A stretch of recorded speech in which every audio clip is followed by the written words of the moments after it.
Основанием для проведения подобных мероприятий с водителями маршрутных автобусов послужила печальная статистика дорожно-транспортных происшествий в республике.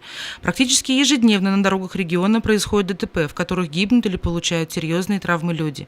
Став невольным свидетелем происшествия, оказывать первую помощь является обязанностью не только других участников движения, а любого человека, который присутствует на месте чрезвычайного происшествия. Часто аварийные ситуации случаются далеко от населенного пункта, и человек должен знать, что ему делать, как оказать необходимую помощь пострадавшему, при этом не навредив ему. От оперативности оказываемой помощи может зависеть жизнь людей. Студенты медицинского колледжа не только рассказали водителям, что делать в такой ситуации, но и на практике показали, как оказать первую доврачебную помощь пострадавшему в ДТП, получившему различные раны, ушибы, вывихи, переломы или кровотечения. В реальности большинство участников дорожного движения на наших дорогах либо не знают, либо не готовы прийти на помощь.